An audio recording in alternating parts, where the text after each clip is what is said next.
본문의 inexpressible, 말할 수 없다를 중심으로 말로 다 표현 못하는 것들, 이란 제목으로 5번째 말씀을 전하겠습니다.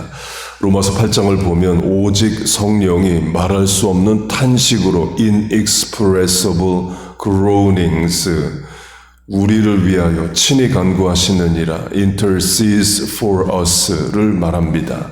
연약한 인생이 어떻게 기도해야 될지 모를 때 성령 하나님 안타까워하시면서 우리를 대신해서 중보하신다는 거예요.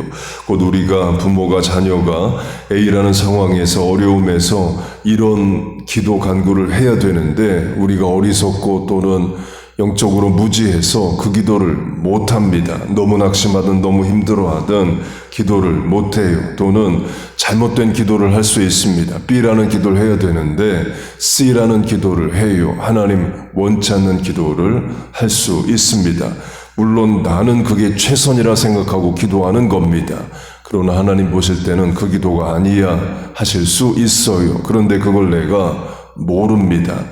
그때 성령 하나님이 그런 상황을 안타까워하시면서 말할 수 없는 탄식으로 우리를 위해서 대신 기도하신다는 거예요. 하나님 홍길동 성도가 처한 상황에서 이런 기도를 해야 되는데 안 하고 못합니다. 내가 대신 intercede, 중보합니다. 그를 도우소서 하신다는 거예요. 그걸 야곱으로 적용하겠습니다. 야곱이 사고칩니다. 아버지와 형을 속이고 그 문제 해결 안 하고 도망갑니다. 아버지 심히 떨고 형은 방성대곡하고 야곱을 죽이겠다 해요. 그 문제 해결 안 하고 외손 집으로 도망갑니다. 외면 도피 도망만 하는 거죠. 지금의 이스라엘 남부 부엘세바에서 지금의 터키 튀르키의 남부 하란까지 걸어서 도망가는 겁니다. 750마일의 먼 거리이에요. 뉴저지에서 노스캐롤라이나 정도의 거리입니다. 지금 우리에게 운전해서 가라고 해도 피곤하고 먼 길이죠. 그런데 그걸 걸어가야 하는 겁니다. 그렇게 자기가 저지른 문제를 자기가 해결을 못한 상태에서 하란을 향해 가는 도중에 밤에 하나님이 야곱에게 꿈으로 나타나십니다. 그 전에 야곱이 돌을 베고 잠을 자요. 돌을 베고 잠을 잤다 해서 성경학자들은 급히 도망갔다로 해석을 합니다. 근거는 보통 장거리 여행을 간다 하면 음식이든 이동식 텐트든 준비를 하죠. 최소한 작은 보따리라도 들고 갈 겁니다. 그러면 밤에 잠을 잘 때 보따리 베고 자지 돌을 베고 자지는 않죠. 그만큼 급하게 도망친 것으로 해석을 합니다. 그런 어려운 상황에서 야곱은 도대체 내가 무슨 기도를 해야 될지, 이 상황에 하나님께 어떤 도움을 요구해야 될지 자체를 모를 수 있습니다. 자기가 자기 문제에 아무런 아이디어가 없어요. 그래서 야곱이 기도했다는 말씀이 없습니다. 그냥 잡니다. 속상해서 또 두려워서 걱정돼서 불안해서 그럴 수 있죠. 전술한 로마서 8장으로 하면 성령 하나님 보실 때 야곱이 그런 상황에서 이런 기도를 해야 되는데 야곱은 안 하고 못하고 그저 잠만 잡니다. 그래서 하나님 어떻게 하시느냐, 야곱의 꿈에 나타나셔서 너 이런 기도해야 되는 거야 와 같은 내용을 약속으로 말씀해 주십니다. 내가 너와 함께 있어 내가 어디로 가든지 너를 지키며 너를 이끌어 이 땅으로 돌아오게 할지라 내가 네게 허락한 것을 다 이루기까지 너를 떠나지 아니하리라. 사실 야곱이 그런 기도를 했어야죠. 하나님 내가 사고치고 도망가는데 나도 뭘 어떻게 할지 모르겠습니다. 돌아올 수 있게 하시고 합력하여 선을 이루어 주옵소서, 이런 기도를 해야 되는데 야곱은 아예 기도 자체를 못합니다. 그래서 하나님이 아예 야곱이 해야 될 기도를 약속으로 응답으로 대신 말씀해 주셔요. 너와 함께 하겠고 돌아오게 하겠다 말씀해 주십니다. 가나안 정복 전쟁을 앞둔 여호수아도 마찬가지입니다. 지도자 모세가 죽고 여호수아가 지도자가 됩니다. 두렵고 떨립니다. 모세는 하나님을 대면하여 아는 자요 능력의 지도자입니다. 여호수아는 모세만큼의 지도력도 능력도 없습니다. 모세가 지도자를 해도 백성들 대적하고 틈만 나면 모세를 돌로 쳐서 죽이고 이집트로 돌아가자 했습니다. 모세에게도 그렇게 했는데 여호수아는 모세만 못하죠. 더 어려웠을 겁니다. 하나님이 여호수아에게 야곱에게 해주신 말씀과 같은 약속이며 응답을 말씀해 주십니다. 내가 모세와 함께 있었던 것 같이 너와 함께 있을 것임이라. 내가 너를 떠나지 아니하며 버리지 아니하리라. 적용하면 이런 기도해야 되는 거야와 같죠. 하나님, 내가 큰 지도자를 이어 다음 지도자가 됐습니다. 어떻게 해야 될지 모르겠습니다. 나와 함께 하시고 모세를 도우셨던 것처럼 나를 도와주세요. 이런 기도해야 되는 거야와 같은 답을 해 주신다 할 수 있습니다. 최근에 들은 이야기가 뉴저지에 있는 삼성이 텍사스로 간다 였습니다. 많은 직원들과 가족들이 고민 많을 겁니다. 대학 입시를 앞둔 자녀가 있다면 텍사스로 가기 어렵죠. 그럼 아버지만 텍사스로 먼저 가고 아내와 자녀는 뉴저지에서 대학 갈 때까지 있을 수도 있는 겁니다. 그 외에도 많은 고민이 있을 겁니다. 왜 삼성이 텍사스 가는지 몰랐습니다. 그저께 뉴스를 보니까 미국에서 기업 소득세가 가장 높은 주가 뉴저지랍니다. 11몇 %래요. 기업들 소득세가 낮은 주로 이제 옮겨가고 있는 겁니다. 뉴욕시티를 대표하는 기업 중 하나가 골드만삭스이죠. 텍사스로 간답니다. 텍사스에 5,000명 정도 일하는 큰 건물을 짓는데 최근에 당선된 뉴욕 시장이 사회주의 표방하면서 세금 더 걷겠다 하자 그런 큰 기업이 아예 뉴욕을 떠나는 겁니다. 골드만삭스 직원들도 텍사스로 가느냐 마느냐 많은 고민들이 있을 거예요.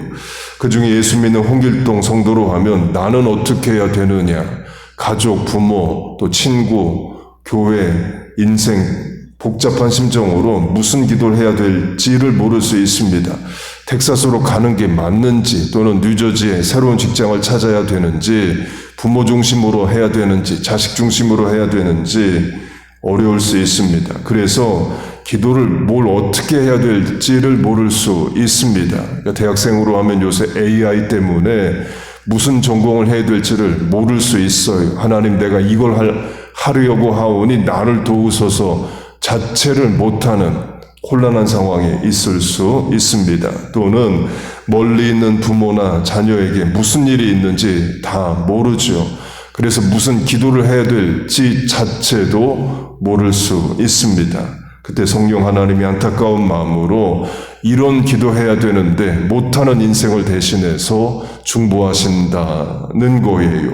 그리고 하나님이 야곱에게 여호수아에게 말씀해 주신 것처럼 우리에게 여러 모양의 답과 위로와 도전과 응답을 주십니다.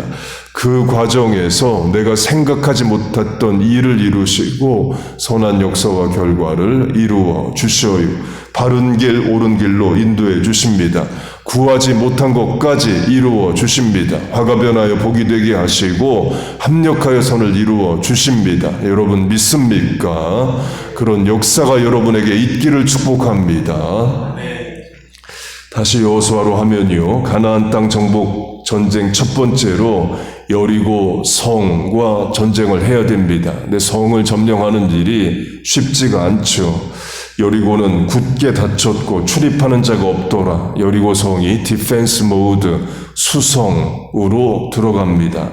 돌로 된 벽으로 둘러싸인 성을 점령하려면 여러 공성기구들이 있어야 됩니다. 그럼 이스라엘이 공성기구가 있냐? 없습니다. 근거는 칼과 창 정도 있는 거지 공성용 무기가 없어요. 이스라엘이 어느 지역에 정착을 해서 주변의 대적을 연구했다면 다 성으로 돼 있구나, 공성용 무기를 만들자 했을 겁니다. 그러나 지난 40년 시내반도를 이동해 왔습니다. 시내반도에는 사람이 안 삽니다. 성이 없어요. 물론 부족들이 있지만 개활지 전투입니다. 돌로 된 성을 공격해 본 적이 없습니다. 한 번도 안 해본 전투를 해야 되는 거예요. 곧 여호수아가 굳게 닫힌 성을 점령해야 되는데 쉬운 일이 아니죠. 인간의 최대 지혜를 짠다면 토성을 쌓는 겁니다. 흙을 퍼다가 성 앞에 쌓아서 성 높이만큼 토성을 쌓아서 담을 넘는 거죠. 엄청난 인력이 엄청난 노력을 해야 됩니다. 6개월, 1년 동안 땅 파서 흙을 날라야 될지도 몰라요. 쉽지 않습니다. 아이디어 자체가 없고 있다 해도 쉽지 않은 일이고 그렇게 한다고 된다는 보장도 없어요.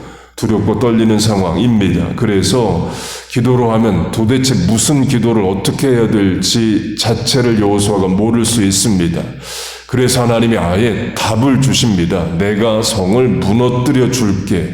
하루에 한 번씩 성을 6일 돌고 7번째 날에는 7번 돌아서 13번 성을 돌아. 그러면 성은 무너질 거야. 아예 답을 말씀해 주십니다.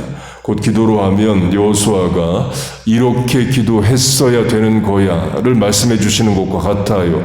너의 아이디어로 인간의 총량의 지혜로 뭘 구하지 말고 아예 처음부터 나한테 해달라고 그래.